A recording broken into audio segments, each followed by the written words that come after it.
know how it's just one of them things that takes you, like, you can't even say shit. You just looking like, I don't know if the nigga wanted me to be like, oh man, I feel you, man. She should understand you fucked some dude in the ass because you was curious about what it felt like fucking the ass. I don't know why you ain't fuck your girl in the ass, but hey, man, that's what you wanted to do.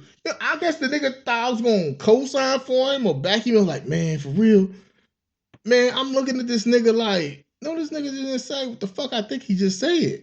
And thought I was gonna be like, man, for real, man, she need to quit tripping off of that.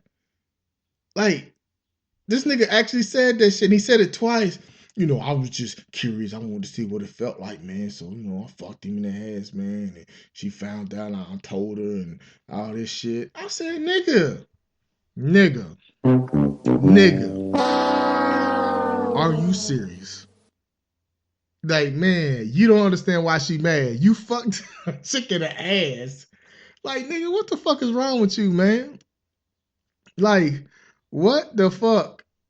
Like, that's the most outrageous story. Like, dude, I still remember that shit. I know, and people gonna know, like, if I said his name, a lot of people that know me, I went to school with, know what I'm talking about. Because this nigga used to lie so much, man. Oh, my God. This dude, and I don't put it past the motherfucker. Because I know him, and I went to high school with him, graduated high school with him, man. Hey, the nigga crazy, man. I'm gonna be honest with you, he crazy. But he's no longer here with us, so man, I'm not gonna I ain't gonna say his name, man. He's not here to defend himself, but I told that story because that shit was true. This nigga looked at me, he said, man, she is mad because she found out, well, I told her that I was curious and I fucked this dude in the ass because I was curious. I wanted to see what it felt like. And man, I'm telling you, hey man, when I tell you about 16-6 on McLean, how I read that meter so fast, I think that was the fast. I don't think I even read the meter. I think I just walked the fuck up out of here. Cause nigga, you need to back up if I knock you the fuck out.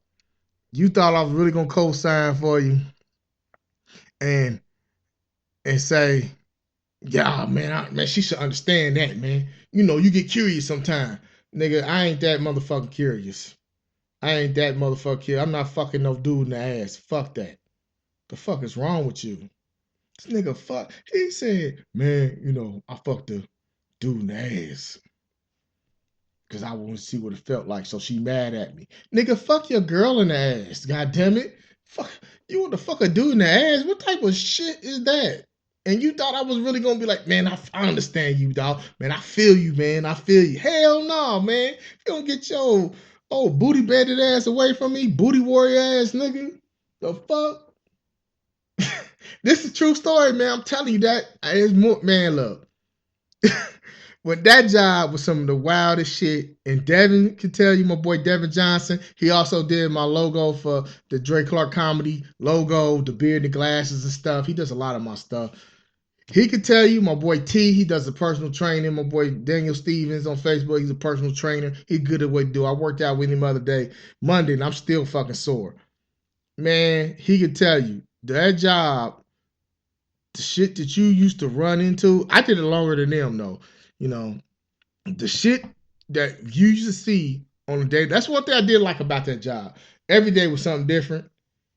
Every day was something different. And I'm telling you, it will blow your mind. The shit that we used to see on that job it would blow your mind. You wouldn't believe it. That's like when I go to my mom's house and she be like, "Excuse my mom's house is messy." I'm like, "Mom, no, it's not. You ain't seen messy till you been on the east side of Dayton and walked in one of them houses. When you get on, like my boy T say, man, you get on Philadelphia Street, not Drive, but Philadelphia Street. Shit. Philadelphia, Harbine, Jersey, shit. What else is on the street? Linden, motherfucking Hamilton, over there, Rot. And that was a good name for that street because that motherfucker smell rotten. McLean, all over there, boy, you step in some joints. Ooh-wee. I'm telling you, man, you step in some East Dayton. Anybody from Dayton can tell East Dayton, boy, you step in some Man, I'm telling you, hoarders can go over there and get at least 10 seasons worth of shows on East Dayton. Probably more than that. I'm being fucking modest because there's some joints I stepped into. I'm like, what the fuck is this? Man, it reminds you of Little Kentucky, man. Little Kentucky, that man, hey, look, that job, my friends will tell you, you step in some shit over there. Well, that's been this episode of No Apology Podcast, DP&L Stories, man. That's what I'm gonna name this. That's gonna be the name of this title of this podcast, number 32, DP&L Stories, man. Just telling y'all, reminiscing about my days. I used to work for the power company here in Dayton, Ohio, when I meter read and was with collections and cutting off people electricity and going through a lot of things. Just a few stories. I got more, so I'll do another episode and talk about more stories. But yeah, those are just some that came to mind so far. You know, just talking about the stories and the wild times. It was some good times there, man. I was making some good money then, man, and and the whole time I was working that job, I was going to Central State University, man. So I was working and going to school, man. That was the grind, man. I was on the grind, man. I was on the grind, boy. I stayed on the grind, man. I graduated Central State with my bachelor's in political science, man. And believe me, working and going to school was tough, man, but I got through it, man. I persevered. I persevered. So, yeah, man. That's the episode number 32, No Apology Podcast, DP&L Stories. Uh, like always, Dre Clark on Facebook, the No Apology Podcast Facebook page. Um, the Dre Clark Comedy Invasion Facebook page, Big Bad Dre 77 on Instagram, Dre Clark Comedy as someone had to lose at Twitter, Dre Clark Comedy on Snapchat. Subscribe to YouTube channel Andre Clark Comedy and say you're a promoter. You want me to come do a show?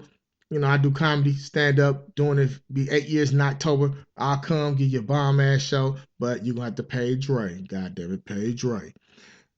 Um, you can book me. Just email me at andreclarkcomedy@gmail.com. And with that being said, thanks for going down memory lane with me. My storytelling podcast. I just want to do something different today and just talk about stories from the DP&L days, man. The Dre Clark Comedy Invasion presents the No Apology Podcast, episode number 32, DP&L Stories, and I'm out.